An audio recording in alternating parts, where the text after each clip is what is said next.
Okay, good evening everyone. So today we are going to look at History Chapter 3, Class 9, History Chapter 3, Nazism and the Rise of Hitler. Here you can see मैंने थोड़ी कोशिश की थी लेकिन बना नहीं.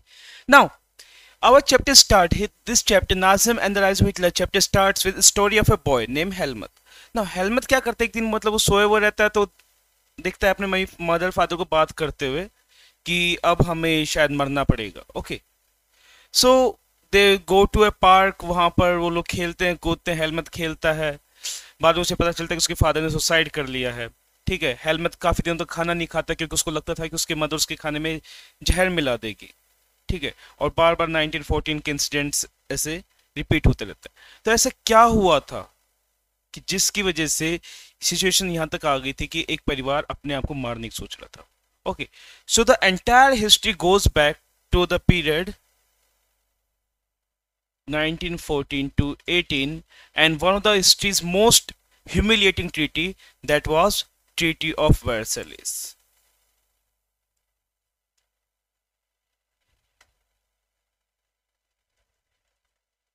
Okay, so यहाँ पर आप एक चीज और देख पाएंगे. इन May 1945 the Germany surrendered to the Allies. Anticipating what was coming, Hitler and his propaganda minister Goebbels and his entire family committed suicide collectively in his Berlin bunker in April.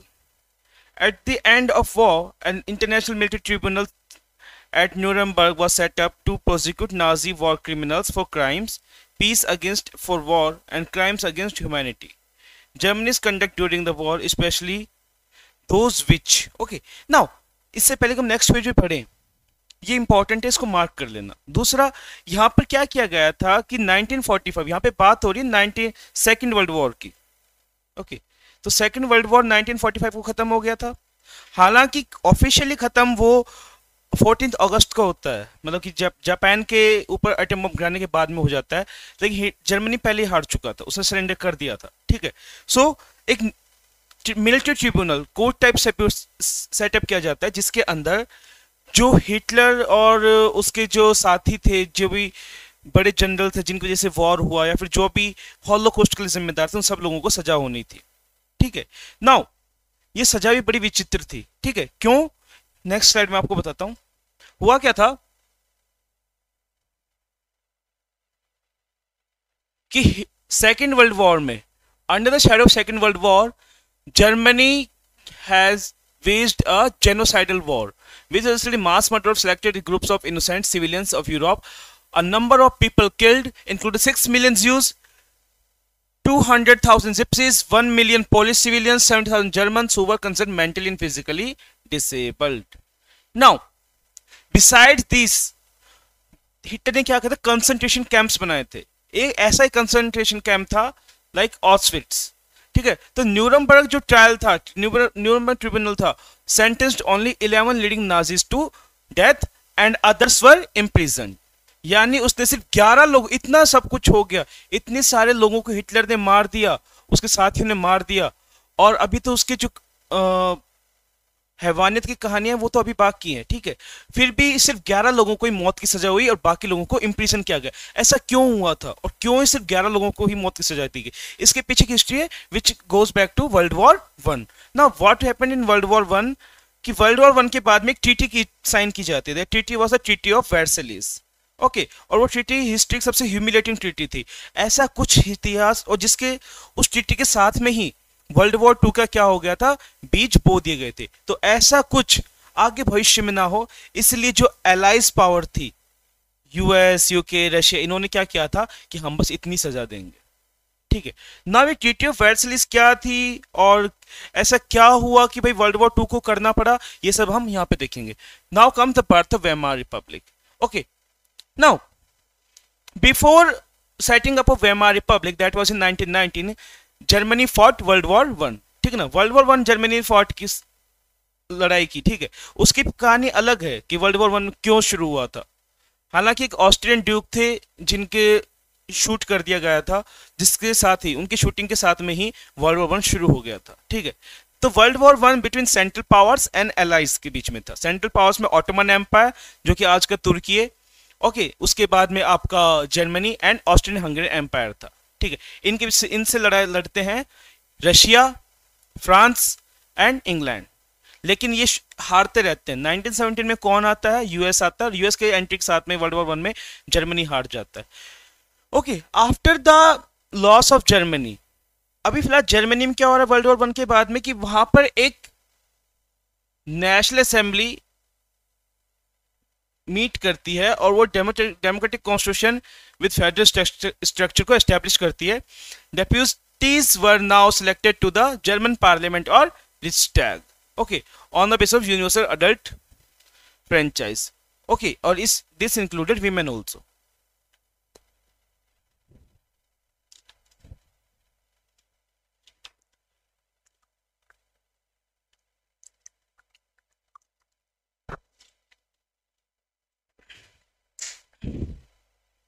This included women also. However, this republic, इसको mark कर लेना, okay, अगर question है what do mean by Weimar republic, तो ये आपका answer है। This republic however was not received well by its own citizen। अब ये जो रिपब्लिक है, ये इसी के लोगों ने इसको ठीक तरीके से नहीं लिया, उसका कारण अभी मैं आपको बताऊंगा, ठीक है। It was forced because it was forced to accept the terms after Germany's defeat at the end of First World War. The peace treaty at Versailles with the Allies was a harsh and humiliating peace. ये वो कारण है जिसकी वजह से इस treaty को one of the histories most humiliating treaty बोला जाता है। रीजन बीइंग कि इसको ह्यूमिलेटिंग ट्रीटी बोला जाता है was that because there was a article 231 in this treaty. Article 231 था इस ट्रीटी के अंदर, और ये आर्टिकल 231 या क्लॉज 231 क्या बोलता था कि जर्मनी को पूरा का पूरा वॉर कंपेंसेशन और पूरा का पूरा भुगतान, भले ही लड़ाई कितनी भी देशों के बीच में हुई हो, लेकिन सारा जो कंपेंसेशन है, सारा जो पैकेज है, सारा जो खर्चा है, वो कौन पे करेगा? जर्मनी। और यकीन मानो ये खर्चा इतना ज्यादा था कि जर्मनी ने अपनी लास्ट इंस्टॉलमेंट, यानी कि आज से 100 साल पहले 1919 में हुआ था, उसकी लास्ट इंस्टॉलमेंट 2010 में पे की थी। 2010 में जाकर के ये कर्जा पूरा उतरा था, इतना ज्यादा था। जर्मनी एक डेवलप्ड कंट्री में आती है, लेकिन फिर भी उसको ये कर्जा चुकाने में इतना टाइम लग गया। अब ये था क्या? ट्रीटी ऑफ वर्साइल्स थी क्या? ठीक है, तो उसके लिए आप यहां से यहां तक मार्क कर लीजिए। सबसे पहले इस ट्रीटी के अंदर था क्या? एक तो आर्टिकल 231 था जिसमें जर्मनी को पूरा खर्चे बेयर करने को बोला गया।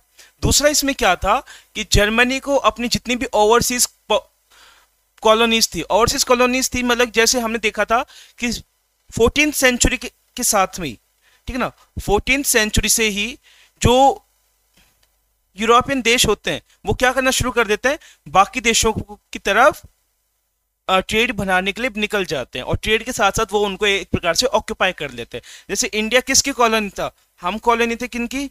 ब्रिटिशर्स की, ठीक है। ऐसे ही जर्मनी की जो भी कॉलोनीज थी उनको क्या करना पड़ेगा?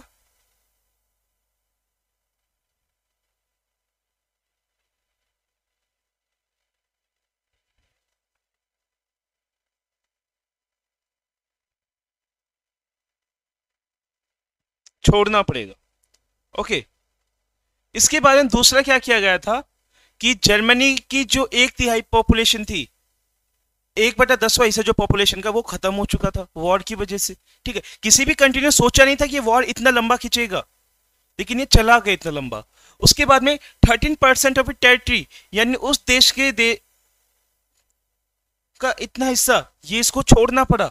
इसके बाद में 75% of its iron and 26% of its coal to France, Poland, Denmark and Lithuania. इस देश में ना एक राइन लैंड है, ठीक है ना, जैसे हमारे यहाँ पे अपनी कंट्री में छोटा नागपुर प्लेटू है, छोटा नागपुर प्लेटू को मिनरल हाउस ऑफ इंडिया बोला जाता है, ठीक है, क्योंकि यहाँ पे बहुत सारे मिनरल्स मिलते हैं, कोल मिलता है, आयरन मिलता है, स्टील मिलता है, टिस्को है, इसकी जो प्लांट्स हैं वो भी वहीं पे हैं, टाटा आयरन स्टील कॉर्पोरेशन के, ठीक है। सो ऐसा ही जर्मनी का जो हिस्सा राइनलैंड का, रूहर वैली का, वहां पर इससे मिलता था, उसको भी, उसमें 75% आयरन और 26% उस देश के कोल पे किसने कब्जा कर लिया था? France, Poland, Denmark and Lithuania. Lithuania एक छोटा सा देश है, ठीक है, जिसके ऊपर बाद में सोवियत का वो रूल आ जाता है, ठीक है।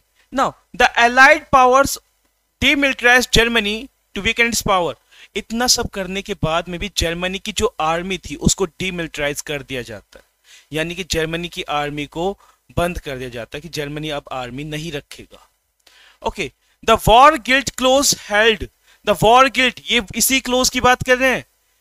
ये यहां पे जो क्लॉज की बात हो रही है वो आर्टिकल 231 है। The war guilt clause held Germany responsible for the war and the damages the allied country suffer. Germany was forced to pay compensation of amount of 6 billion euro. Okay, और इन्होंने इनके रिसोर्स राइनलैंड पे भी कब्जा रखा था। इतना कुछ जर्मनी को सफर करना पड़ा था after the treaty of Versailles. तो जाहिर सी बात है, इतना कुछ सफर करोगी और आपने जिस गवर्नमेंट को चूज किया वो कुछ कर नहीं रही है, वो इन बातों को मानने जा रही है। हालांकि गवर्नमेंट की भी कोई गलती नहीं थी, वेमार रिपब्लिक की भी कोई गलती नहीं कि लोगों के सेंटिमेंट्स छुप नहीं पा रहे थे, ठीक है। सो इसकी वजह से क्या हो रहा था, लोग जो है अपनी रिपब्लिक से नाराज थे। तो अब पता चल गया कि वेमार रिपब्लिक से लोग नाखुश क्यों थे, क्योंकि वेमार रिपब्लिक ने ये सारी चीजें जो थी इनको मान लिया था। ओके, नाउ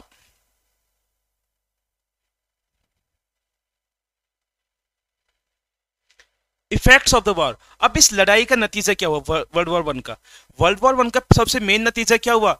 जहां पर यूरोप पहले पैसे बांटता था, अब वो घुटनों पे आकर के पैसे ले रहा है, ठीक है। यानी जहां पर वो पैसे बांटता था, अब उसको पैसे क्या करने पड़ रहे हैं? और उनसे लेने पड़ रहे हैं। Where it was a creditor, now it became a from a continent of creditor, Europe turn into one of the debtors. कर्जवान हो चुका था। Second, unfortunately the infant Weimar republic was being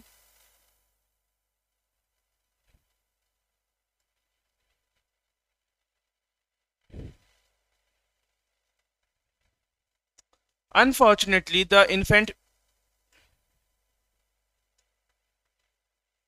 Weimar Republic was made to pay for the sins of the old empire। और दुर्भाग्यवश Weimar Republic को सारा सारा बोझ क्या करना पड़ा, सहन करना पड़ रहा था, जो कि उनके पूर्वजों ने किया था या उनके ओल्ड एम्पायर ने किया था। The republic carried out the burden war guilt और national humiliation and was financially crippled by being forced to pay the compensation. ये एक चैलेंज था उनके सामने वेमार रिपब्लिक के, इतना सब कुछ जो झेल रहे हैं और अपने देश को बनाएंगे कैसे, ठीक है। Okay, so these all were things which happened to them. Apart from all these things, anyone, be it Democrats, Socialists or Catholics, whomsoever supported Weimar Republic, those people were called November criminals. So what happened in November? So in November 1918, what happened? World War I ended.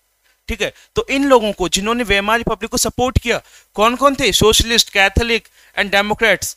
ये लोग किनके target में थे? उन लोगों के targets में थे जो सरकार की आलोचना कर रहे थे कि आप लोगों ने ट्रीटी ऑफ वर्साइल्स को मान लिया। इसी वजह से इन लोगों को लोग चिढ़ाने के लिए क्या नाम देते थे? नवंबर क्रिमिनल का। Okay, now world war one ने जो है, वर्ल्ड वॉर वन ने क्या किया था? वर्ल्ड वॉर वन में एक बहुत बड़ा हाथ था मीडिया का। मीडिया लोगों का ध्यान भटकाना चाहती थी कि इन सब ह्यूमिलिएशन से, इन सब फाइनेंशियल बर्डन से, कि सिपाही कैसे लड़े। तो वो सिपाहियों की लाइफ को ग्लोरीफाई कर रही थी, ठीक है। तो उन्होंने प्रमोट करना शुरू कर दिया, किसको? ट्रेंच लाइफ को। ग्लोरीफाई, ट्रेंच लाइफ को ग्लोरीफाई कर दिया। लेकिन असलियत में जो ट्रेंच लाइफ था ये इतनी इजी नहीं थी। ट्रेंचेस में जो सिपाही थे वो बताते थे कि उनको जहरीली गैसेस का सामना करना पड़ता था, उनको अपने मरे हुए साथियों की डेड बॉडीज के साथ में रहना पड़ता था। उन डेड बॉडीज को चूहे खा रहे होते थे, लेकिन अब उनको दफना नहीं सकते, क्योंकि अगर वो दफनाएंगे तो ऊपर से गोलीबारी हो रही थी, उनकी जान को खतरा हो जाता था, ठीक है। तो इन सब के बीच में वो लोग रहा करते थे, ठीक है। Now political radicalism and European economic crisis. See, the birth of the Weimar Republic coined with the revolutionary uprising of the Spartacist League on the pattern of Bolshevik revolution in Russia. Now, Bolshevik revolution Russia क्या हुआ था? Lenin नाम का एक आदमी, उसका नाम सुना होगा। हम सेकंड चैप्टर में इसको कवर भी करेंगे, हम पहले थर्ड कर रहे हैं, ठीक है। सेकंड चैप्टर में पढ़ेंगे तब आपको पता चलेगा कि रशिया के अंदर भी 1917 में एक रेवोल्यूशन शुरू हुआ था अगेंस्ट जार निकोलस सेकंड, ठीक है। सो वहां पर भी ग्रुप उठा जो कि संपत्ति लोगों, सोशलिस्ट टाइप की आइडियोलॉजी वाले लोग थे, ठीक है।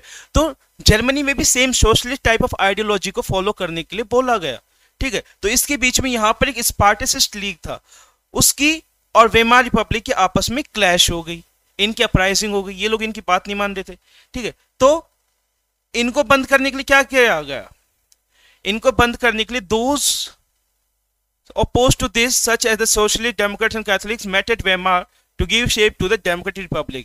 The Weimar republic crushed the uprising with the help of a war veteran organization called Free Corps, ठीक है। तो ये जो Russia type style of governance लोग चाहते थे, सोशलिस्ट गवर्नमेंट जो चाहते थे, इनके अगेंस्ट में वेमार रिपब्लिक इकट्ठा हुआ, उसने एक संगठन बनाया, किनको मिला करके, जो सिपाही थे, जो वॉर वेटरन्स थे, यानी जो अभी भी लड़ाई, जो सिपाही आए थे, जो रिटायरमेंट की लाइफ जी रहे हैं, ठीक है, क्योंकि आर्मी को डिसबैंड कर दिया, तो उनको कुछ काम देने के लिए और उनसे अपनी सुरक्षा के लिए इन्होंने एक फ्री कॉप नाम का ऑर्गेनाइजेशन बनाया।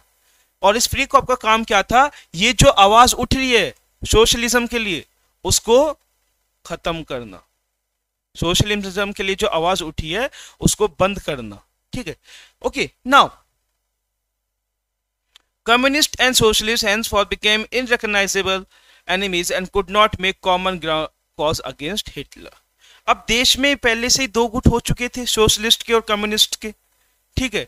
सो इन दोनों के गुट मतभेद की वजह से हिटलर को एक बहुत बड़ा सपोर्ट मिलता है, ठीक है, जो हम आगे देखेंगे। Now political radicalization was only heightened by the economic crisis of 1923. इसको याद रखिएगा, इकोनॉमिक क्राइसिस ऑफ 1923। इसमें क्या हुआ था, सी हम लोग बहुत बोलें कि हमारा देश ये प्रॉब्लम है, ये प्रॉब्लम, सी प्रॉब्लम्स गिनाने से कुछ नहीं होता, आप उनको फेस करो, ठीक है। जर्मनी इतने नीचे से उठेगा और आज one of the super powers में मान लीजिए, हालांकि वो बात अलग है कि जो आज पावरफुल 5 कंट्रीज हैं वो सिर्फ वही कंट्रीज है जिन्होंने वर्ल्ड वॉर 2 जीता और किसी को आने नहीं दे रहे, वरना जर्मनी, ब्राजील, इंडिया, ये तीनों के तीनों कंपेटिटर्स हैं किसके लिए, सिक्योरिटी काउंसिल में सीट के लिए, ठीक है। नाउ जर्मनी ने जो लड़ाई थी वो ज्यादातर किस पे लड़ी थी, लोन के ऊपर लड़ी थी, और उसको वॉर ऑपरेशन किस में पे करना था, गोल्ड में पे करना पड़ा, ठीक है। और गोल्ड में पे करने के साथ साथ में क्या हुआ, इनका जो रिजर्व था वो खत्म हो गया। अब सोना इतना तो हो नहीं सकता किसी के पास कि भाई अनगिनत सोना हो, ठीक है, तो इनके पास सोना खत्म होता चला गया। सोना खत्म होने लगा तो इन्होंने भाई बोला कि भाई हम अब और पैसे नहीं दे पाएंगे। तो जैसे होता ना कि अगर आप किसी को पैसे नहीं दे पा रहे हो, कोई आपसे पैसे मांगने आए, आपके ऊपर कर्ज है और कर्ज वाला जब आता है और आप उसके पैसे नहीं दे पाते, तो आपका कोई ना कोई सामान लेके चला जाएगा कि ये मेरे कब्जे में, गिरवी रख लेगा। Same type of thing France करता है किसके साथ में, जर्मनी के साथ में, और उनकी जो रूहर वैली थी उस पर कब्जा कर लेता है कोल के लिए, ठीक है ना। ऑलरेडी वो देश अपना 26% कोल गवा चुका है, लेकिन उनको और चाहिए था। और ये सब जब आप अति करते हैं, मतलब किसी को इतना भी नहीं दबाना चाहिए कि सामने वाला इंसान फिर बहुत ज्यादा खतरनाक हो जाए, और ऐसा सेम जर्मनी के साथ होता है। जर्मनी को इतना दबा दिया जाता है कि हिटलर जैसों का फिर क्या मिलता है, उदय होता है, और फिर वो भयंकर तबाही मचाते हैं। Okay, Germany retaliated with passive resistance and printed paper currency, ठीक है। एक गाना भी है कि बोले मने दे दे नोट छापने की मशीन। ओके, सो इन्होंने नोट छापने शुरू कर दिए, ठीक है। अब नोट छापने से शुरू में तो इनको फायदा, भाई नोट छाप रहे हैं, चलो देश में करेंसी आ रही है, लेकिन इससे नुकसान हो रहा था। सी अगर आप मशीन लेके आते हो जिसमें से आप मतलब कि पैसे ही पैसे निकल रहे हो, ठीक है, तो उससे नुकसान क्या होगा, एक चीज होती है डिमांड एंड सप्लाई,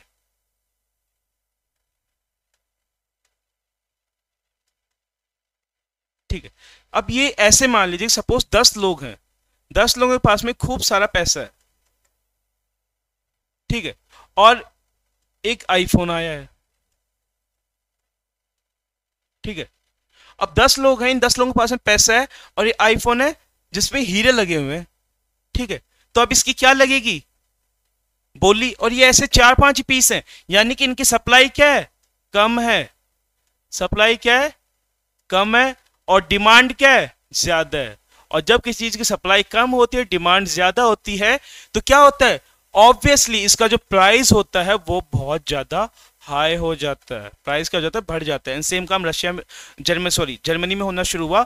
जर्मनी में पैसे छापने इतने ज्यादा शुरू कर दिए थे कि वहां पर एक अगर आप ब्रेड का टुकड़ा भी लेने जाओगे तो आपको बोरा भर के पैसे लेके जाना पड़ता था।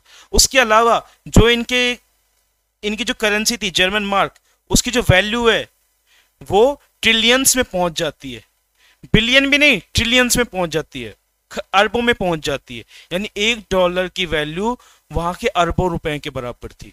इतना भयंकर नुकसान होता है जर्मनी को, ठीक है। Now the year of depression. अभी इससे हुआ क्या, जब इनकी ये हालत होती है तो बाकी देशों के इन पे दया आनी शुरू हो जाती है, और दया में सबसे ऊपर आता है अमेरिका, ठीक है। अमेरिका क्या बोलता है कि भाई मैं आपको शॉर्ट टर्म लोन्स प्रोवाइड करूंगा, ठीक है ना, शॉर्ट टर्म लोन्स प्रोवाइड करूंगा, आप अपनी इंडस्ट्रीज को रिकवर कर लो, ठीक है, आप अपनी इंडस्ट्रीज को क्या कर लीजिए, रिकवर कर लीजिए, मैं आपको शॉर्ट टर्म लोन्स देता हूं। लेकिन इनके शॉर्ट टर्म लोन्स भी बहुत कम समय तक चलते हैं, क्यों, क्योंकि यूएससी की भी जो स्टॉक एक्सचेंज प्लेस थी वॉल स्ट्रीट एक्सचेंज, जैसे इंडिया में कहां पे, इंडिया में दलाल स्ट्रीट है इन बॉम्बे, जहां पे बीएससी का स्टॉक एक्सचेंज है, ठीक है, ऐसे ही यूएस में क्या है, वॉल स्ट्रीट एक्सचेंज। ये क्रैश हो गया, इनका मार्केट ठप पड़ गया, इनका मार्केट ठप पड़ गया तो इन्होंने पैसे देने बंद कर दिए, ठीक है, क्योंकि उनके खुद के घर में प्रॉब्लम आ गई। और इन्होंने जैसे पैसे देने बंद किए, ठीक है, तो हुआ क्या, जर्मनी के हालात फिर से वैसे ही हो गए, मार्केट फिर से वैसे ही खराब हो चुका था, ठीक है। तो आप लोगों ने क्या करना शुरू किया, the German economy was the worst hit by the economic crisis. By 1932 industrial production was reduced to 40% of 1929 level. यानी 1929 में ऑलरेडी इनका प्रोडक्शन जो था वो कम था, और 1932 आते आते क्या हुआ, ये इस कम का अभी 40% और कम हो गया, ठीक है। तो ये अभी जर्मनी की हालत है, खराब हो चुकी बिल्कुल ही, ठीक है। अब जो वर्कर्स थे उन्होंने अपनी जॉब छोड़, उनको जॉब गंवानी पड़ी, अनएम्प्लॉयमेंट था वो 6 मिलियन तक पहुंच गया, 60 लाख लोग अनएम्प्लॉयड थे, ठीक है। और लोग स्ट्रीट पे ऐसे खड़े रहते थे, ठीक है, लोग ऐसे खड़े रहते थे, अपने गले में एक तख्ती डाल करके उस तख्ती पे लिखा हुआ होता था कि मैं कोई भी काम करने को तैयार हूं, willing to do any work, ठीक है।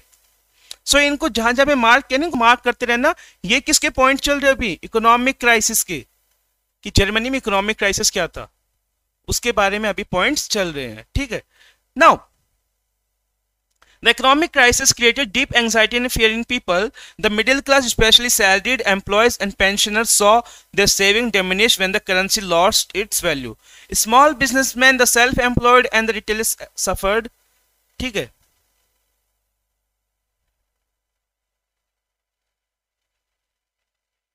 As their business got ruined, the section of society were filled with proletarianization and anxiety of being reduced to the ranks of working class।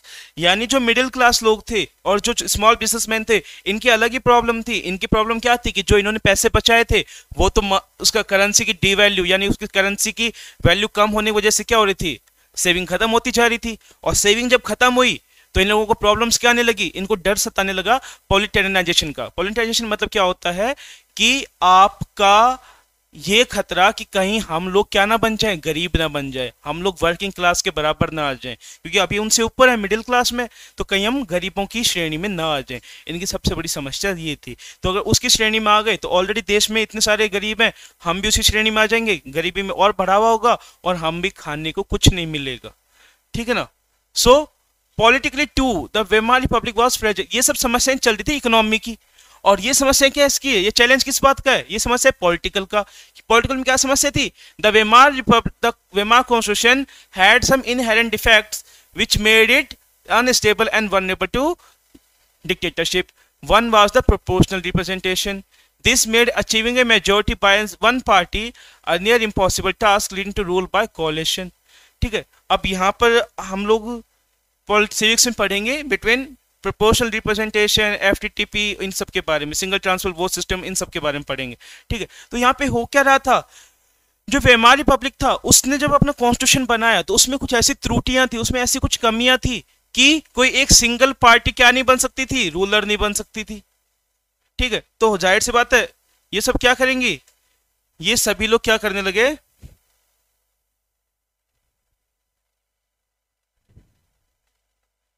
Okay ये सभी लोग क्या करने लगे, इन्होंने कोalition गवर्नमेंट्स बनाई। कोalition यानी जब 4-5 पार्टियां मिलकर के कोई एक रूलिंग पार्टी बनाती हैं। अब इनमें क्या हुआ, इनकी आपस में लड़ाई बनती नहीं थी, जो ये पार्टियां थी, इनके आपस में नहीं बनी तो सरकार ठीक से चल नहीं पा रही थी और देश भी ऐसे खतरे में आ रहा था।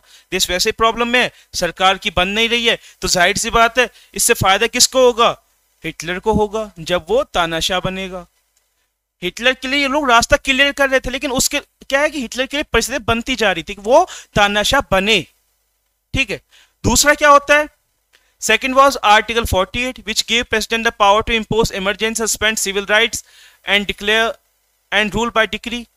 Within the within this short life, the Weimar Republic saw 20 different cabinets lasting only an average 239 days and liberal use of Article 48.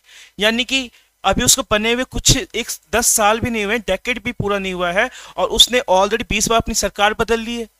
ठीक है, 20 बार सरकार बदल भी गई है, और प्रेसिडेंट ने आर्टिकल 48 का यूज भी बहुत बार कर लिया। आर्टिकल 48 उनका क्या है?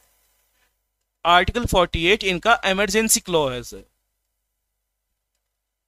जैसे हमारे यहाँ पे इंडियन कॉन्स्टिट्यूशन में आर्टिकल 352, 356, 360 एंड 365 ये इमरजेंसी क्लॉज है। ठीक है, ये प्रेसिडेंशियल रूल के लिए। ठीक है, सो वैसे यहाँ पे ये था और ये लग चुका है इतनी बार। अगर इतनी बार आपका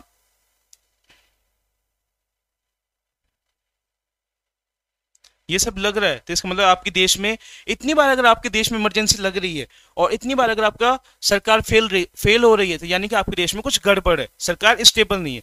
ठीक है, और ये सब कारण होते हैं किसके जन्म के लिए? हिटलर के लिए। ओके, नाउ हिटलर के बारे में छोटी सी हिस्ट्री है, बैकग्राउंड है कि हिटलर का जन्म कहां पे होता है? ऑस्ट्रिया में। ओके, हिटलर का जन्म कहां होगा? ऑस्ट्रिया के अंदर। ठीक है, ये आर्मी में अपने आप को भर्ती करवाता है, और आर्मी में किसका काम करता है? मैसेंजर का।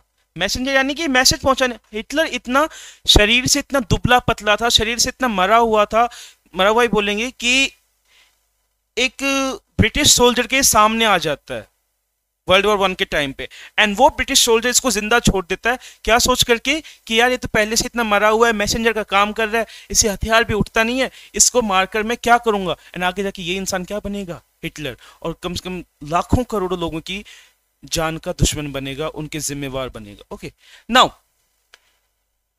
the German defeat horrified him as the Treaty of Versailles made him furious. In 1919, he joined a small group of people, or a small group called the German Workers' Party. He subsequently took over this organization and renamed it as the National Socialist German Workers' Party. This party came to be known as Nazi Party. ये important है। उसके उदय के बारे में, rise of Hitler के बारे में question कोई भी आता है तो आपको ये लिखना ही होगा कि सबसे पहले उसका जन्म कहां पे होता है? 1889 के अंदर होता है। उसके बाद में वो आर्मी में अपने आप को एनरोल करवाता है वर्ल्ड वॉर 1 में।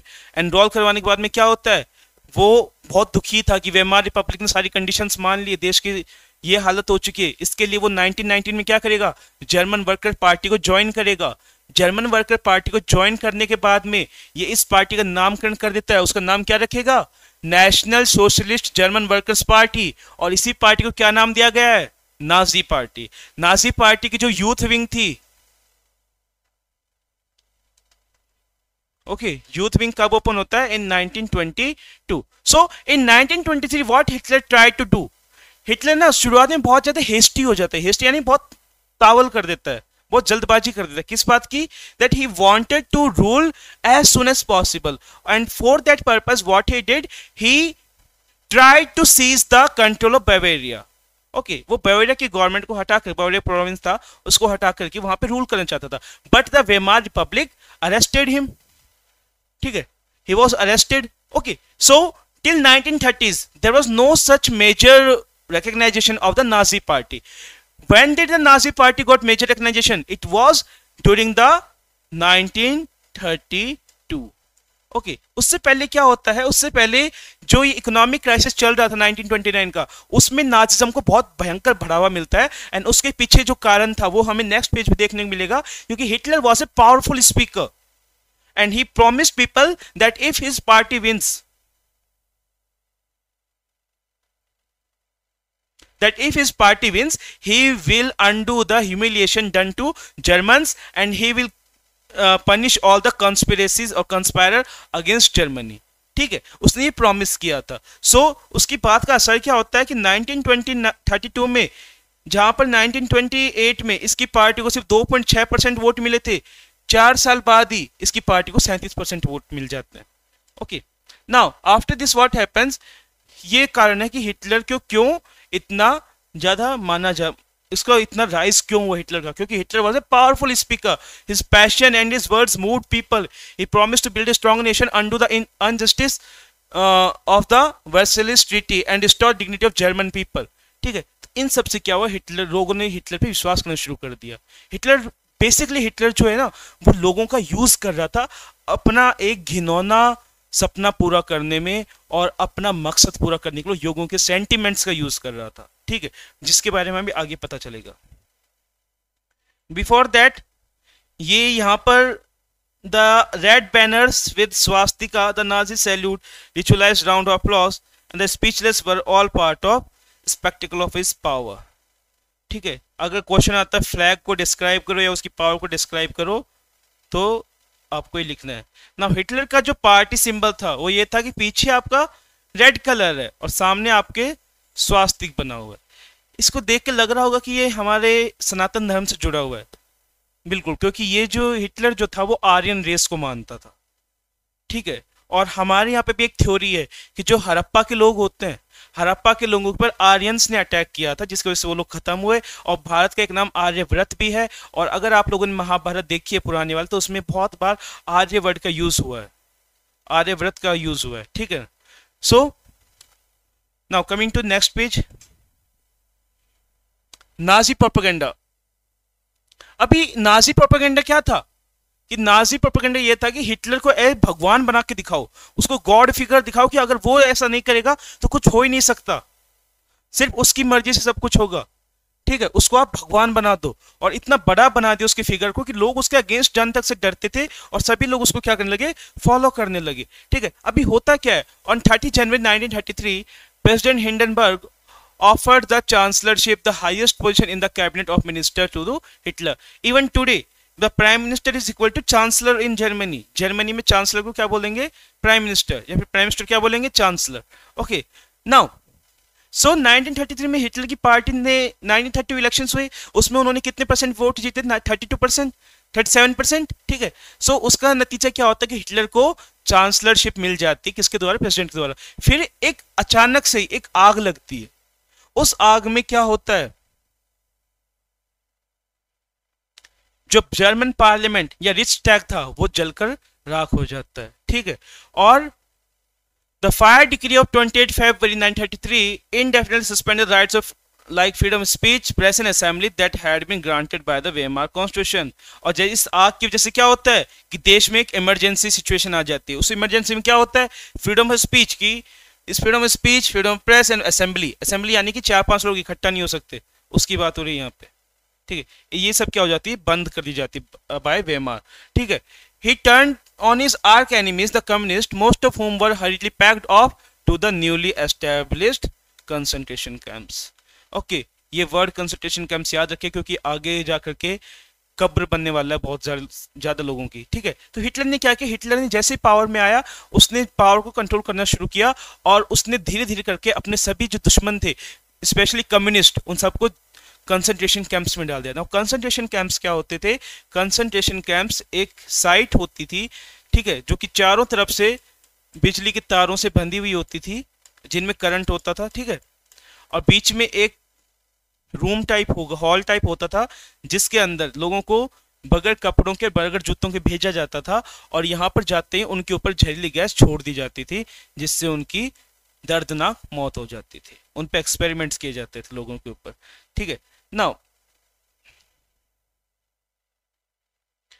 हिटलर ने क्या किया, हिटलर ने दूसरा काम सबसे इंपॉर्टेंट किया, उसने एक एक्ट पास किया।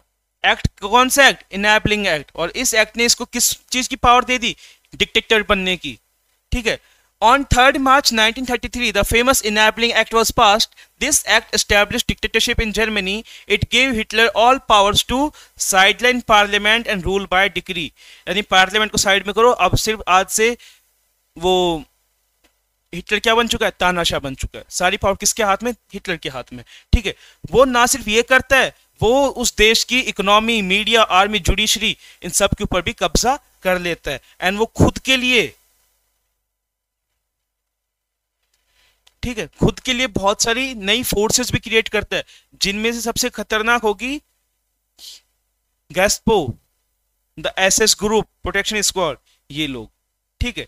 ये सब बनाए जाते हैं किसके द्वारा? हिटलर के द्वारा, ठीक है ना। गैस्पो का नाम याद रखिएगा। गैस्पो क्या था? गैस्पो के जो the Nazi state it's reputation, people could now be detained in the Gestapo torture chambers, rounded up and sent to concentration camps, deported at will, or arrested without any legal procedure.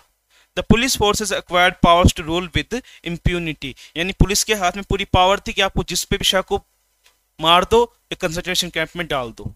गैस्पो के camps लगाए जाते थे, ठीक है। यानी police किसको भी पकड़ेगी उसको कंसंट्रेशन कैंप में डाल देगी, ठीक है। अपनी मन मर्जी का रूल चल रहा था, और ये सब किसके अंडर में था? हिटलर के अंडर में था, ठीक है। Now reconstruction.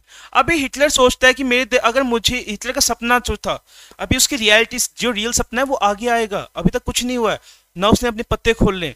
वो अभी क्या कर रहा है? अभी वो थोड़ा सा अपने देश को बचाने की कोशिश करेगा, बनाए बीगा। वो क्या करता है? वो अपने देश की इकोनॉमी को संभालने के लिए उसका एक भरोसेमंद इकोनॉमिस्ट होता है ज़ेलमार।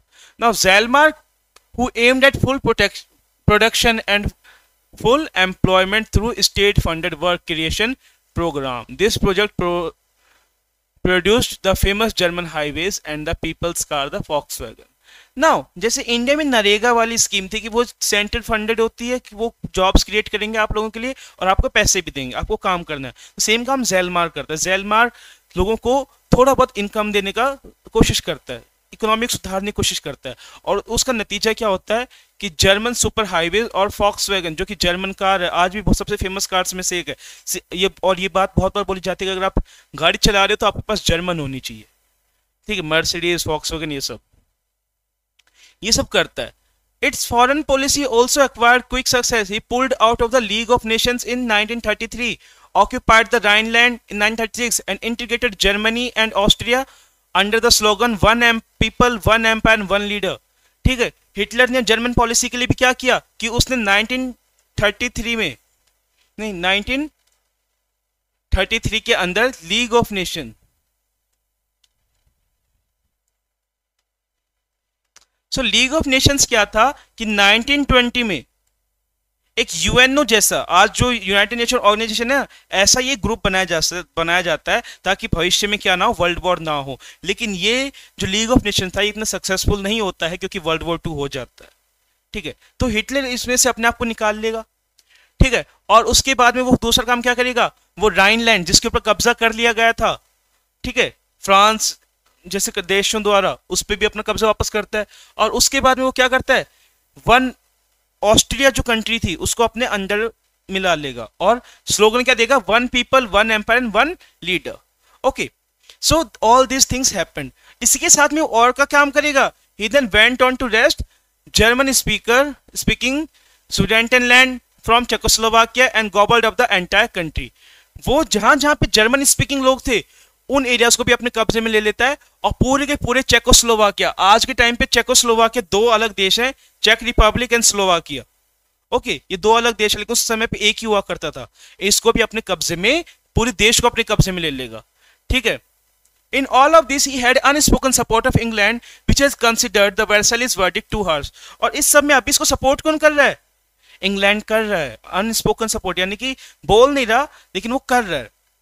यानी इंग्लैंड इंडिया के लिए भी इतना अच्छा नहीं था, क्योंकि 1971 में both US and England supported Pakistan, ठीक है।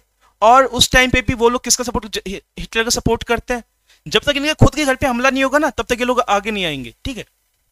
Next, Hitler did not stop here. Schacht had advised Hitler against investing hugely in rearmament as the state still run on deficit financing. Cautious people, however, had no place in Nazi Germany. Schacht had to leave. Hitler पूरी तरीके से उसने इरादा पक्का कर रखा था कि मुझे वर्ल्ड वॉर 2 करना है, मुझे अपना सपना पूरा करना है, और उसके लिए वो क्या किसी भी हद तक जाने तैयार था। जो उसका जो इकोनॉमिस्ट होता है ज़ेलमार, वो उसको बताता भी है कि अभी भी हमारा देश किस पे चल रहा है? डेफिसिट यानी कि कंगाली में चल रहा है, कर्ज पे जी रहे हैं। ऐसे में आप रीआर्मामेंट मतलब क्या होता है, हथियार बनाना, वो सब मत कीजिए। लेकिन वो इसकी नहीं सुनता है और उसके चलते क्या होता है, उसके इकोनॉमिस्ट जेलमार को देश छोड़ करके जाना पड़ता है। ओके, आज के लिए इतना ही, बाकी हम कल की वीडियो में देखेंगे। जय हिंद।